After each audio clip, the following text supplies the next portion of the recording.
का ऐलान करते हुए यूपी, पश्चिम बंगाल और दिल्ली समेत देश के कई हिस्सों में दूसरे दिन भी जोरदार प्रदर्शन हुए। कानपुर में तो जवानों की शहादत से गुस्साए कुछ लोगों ने चीनी राष्ट्रपति की सांकेतिक शव यात्रा निकाल दी, जिसमें एक नकली अर्थी पर चीन के राष्ट्रपति शी जिनपिंग की तस्वीर लगाई गई। 4 लोग इस अर्थी को कंधा देकर चलते रहे और एक आदमी चप्पल से चीनी राष्ट्रपति की तस्वीर को पीटता रहा। प्रदर्शन में किसी तरह का दिखावा न लगे, इसलिए पूरे विधि विधान के साथ सांकेतिक शव यात्रा निकाली गई।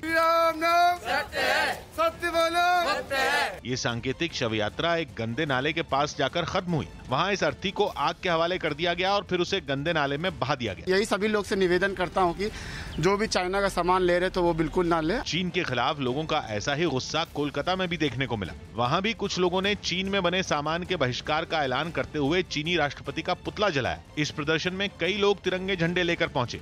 चीन के खिलाफ अपनी भड़ास निकालने के लिए कुछ लोग पुतले को आग लगाने के बाद भी काफी देर तक उसे डंडों से पीटते रहे। जो चाइनीज प्रोडक्ट है उसके विरोध करने के लिए सबको हम आह्वान करते हैं। कोलकाता में प्रदर्शन करने उतरे लोगों ने राष्ट्रगान के सम्मान में खड़े होकर शहीदों को श्रद्धांजलि भी दी और भारत सरकार से 20 जवानों की शहादत का बदला लेने की मांग की।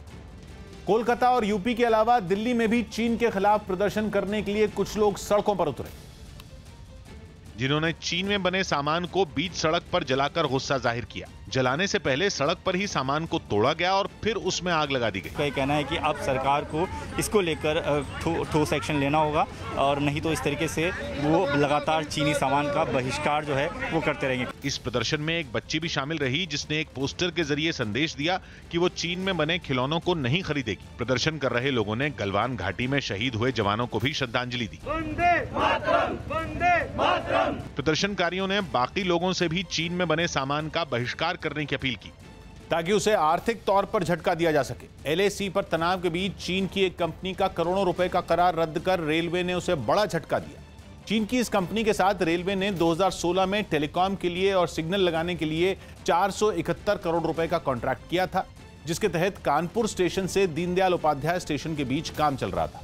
लेकिन चीन की कंपनी 2016 से अब तक केवल 20% काम ही पूरा कर पाई और काम की धीमी रफ्तार को वजह बताते हुए रेलवे ने यह कॉन्ट्रैक्ट रद्द कर दिया। बताया जा रहा है कि चीन की बाकी कंपनियों के साथ हुए कॉन्ट्रैक्ट भी रेलवे रद्द कर सकती है, क्योंकि वो समय पर अपना काम पूरा नहीं कर पा रही।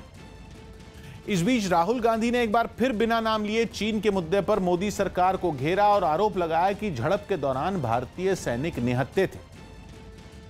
चीन ने हिंदुस्तान के शस्त्रहीन सैनिकों की हत्या करके एक बहुत बड़ा अपराध किया है। मैं पूछना चाहता हूं, इन वीरों को बिना हथियार खतरे की ओर किसने भेजा और क्यों भेजा? कौन जिम्मेदार है? जिसके बाद विदेश मंत्री एस जयशंकर ने राहुल गांधी को जवाब दिया। उन्होंने ट्वीट के जरिए राहुल गांधी के हमले का जवाब दिया और यह साफ कर दिया कि भारतीय सेना के जवान हथियार लेकर ही सीमा पर ड्यूटी करते हैं और 15 जून को भी सैनिक हथियार लेकर ही गए थे। साथ ही उन्होंने अपने ट्वीट में भारत चीन सीमा पर हथियारों के इस्तेमाल पर हुए समझौते का भी जिक्र